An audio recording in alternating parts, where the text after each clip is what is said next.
हिंदू धर्म ग्रंथों तथा महापुराणों के अनुसार त्रिदेवों में सबसे शक्तिशाली माने जाने वाले भगवान शिव अर्थात महादेव है। ब्रह्मा विष्णु महेश त्रिमूर्ति इस सृष्टि की सबसे बड़ी महाशक्तियां हैं। ब्रह्मदेव को छोड़कर भगवान विष्णु और भगवान शिव समय समय पर अवतार लेते रहते हैं ताकि सृष्टि के संचालन को अच्छे से चलाया जा सके। इसके लिए भगवान विष्णु अब तक 9 अवतार ले चुके हैं, जबकि भगवान शिव के अब तक 19 अवतार लेने की कथा का वर्णन किया गया है।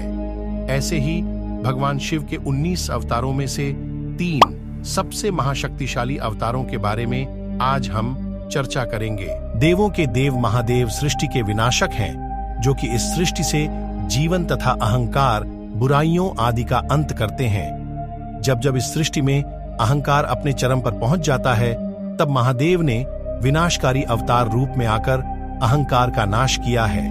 इसलिए आज हम महादेव के 3 सबसे अधिक शक्तिशाली अवतारों के बारे में बात करेंगे, जो कि निम्न है। तो चलिए फिर जानते हैं हमारी इस खास वीडियो के माध्यम से।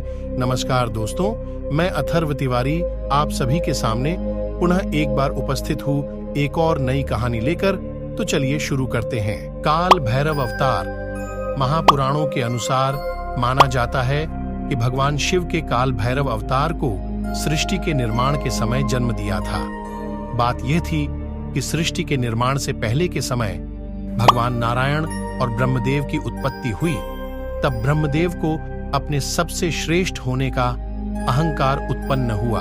तब ब्रह्मदेव के अहंकार के रूप में ब्रह्मदेव का 5वां सर उत्पन्न हुआ था, जिसको काटने के लिए भगवान शिव ने काल भैरव को उत्पन्न किया था। काल भैरव ने ब्रह्मदेव का अहंकार रूपी पैदा हुआ 5वां सर काट दिया, लेकिन उस वजह से काल भैरव पर ब्रह्म हत्या का पाप लग गया। काल भैरव ब्रह्मदेव के उस कटे हुए शीश को लेकर बहुत से तीर्थ स्थानों पर घूमते रहे, लेकिन उन्हें ब्रह्म हत्या के पाप से मुक्ति नहीं मिली। लेकिन अंत में जब काल भैरव काशी पहुंचे, तो तब वहां पर उन्हें ब्रह्म हत्या के पाप से मुक्ति मिल गई और हमेशा के लिए काल भैरव काशी में ही स्थित हो गए। काल भैरव भगवान शिव का पहला अवतार थे, जिन्होंने सृष्टि के रचयिता ब्रह्मदेव का शीश काट दिया था। वह महाशक्तिशाली थे। वीरभद्र अवतार। भगवान शिव का दूसरा महाशक्तिशाली अवतार का नाम था वीरभद्र। वीरभद्र की उत्पत्ति भगवान शिव की पत्नी सती के पिता प्रजापति दक्ष को मारने के लिए हुई थी।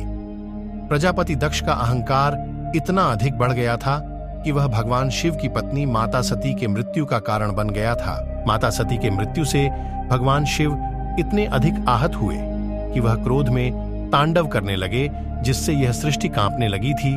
तब तांडव करते हुए महादेव ने अपनी जटा का एक हिस्सा उखाड़कर जमीन पर फेंका, जिससे वीरभद्र की उत्पत्ति हुई। महादेव ने वीरभद्र को यह स्पष्ट आदेश दिया कि तुम इसी समय प्रजापति दक्ष के राज्य में जाकर उसका अंत कर दो, और जो भी तुम्हारे रास्ते में आए, चाहे वह देवता, दानव या मनुष्य कोई भी हो, उसे भी भस्म कर दो।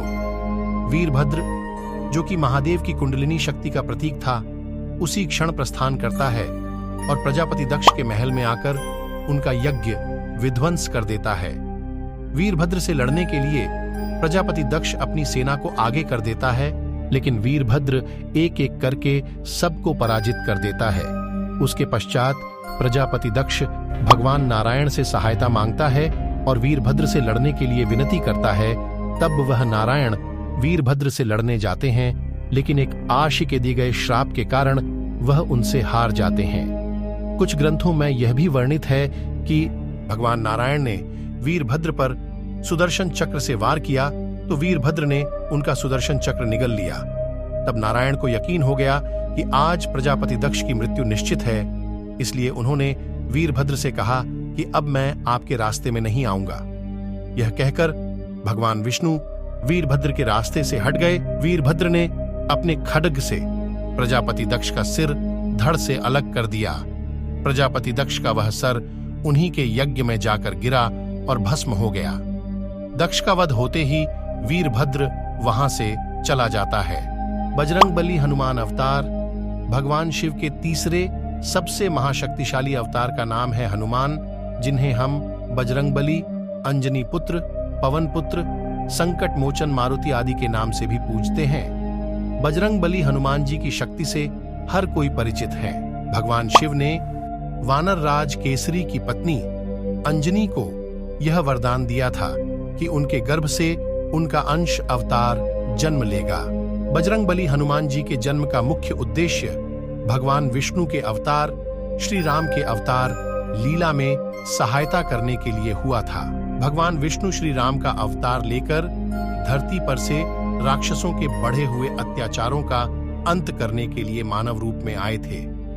श्री राम की इस लीला में उनका सहयोग करने तथा राक्षसों का नाश करने के लिए भगवान शिव के 11वें रुद्र एक वानर के रूप में अवतरित हुए। बजरंग बली हनुमान की शक्तियां असीमित थीं क्योंकि वे अनादि और अनंत महादेव के 11वें रुद्र रूप थे तथा उन्हें हर देवता से वरदान प्राप्त था और ब्रह्मास्त्र भी उनका कुछ नहीं बिगाड़ सकता था। अपने बालपन में ही हनुमान ने सूर्य को निगल लिया था, जिस रावण को वानर राज बाली अपनी कांख में दबाकर 6 महीने तक घूमता रहा था। लेकिन वह बाली भी हनुमान जी की शक्ति का 10वां हिस्सा भी संभाल नहीं पाया था। महाबलशाली होने के साथ हनुमान जी बहुत विद्वान थे तथा धर्म और वेदों के ज्ञाता थे। वह अपने शरीर को किसी भी आकार में ढाल सकते थे। माता सीता ने उन्हें 8 सिद्धियों और 9 निधियों के दाता होने का वरदान दिया था। तो दोस्तों, आज के वीडियो में बस इतना ही। आशा करते हैं कि आपको हमारी आज की ये खास जानकारी या वीडियो पसंद आई हो। यदि पसंद आई हो तो वीडियो को लाइक और शेयर करें और ऐसी ही पौराणिक कथा जानने और सुनने के लिए हमारे चैनल को सब्सक्राइब करें। मिलते हैं जल्द ही नई पेशकश के साथ। तब तक के लिए धन्यवाद।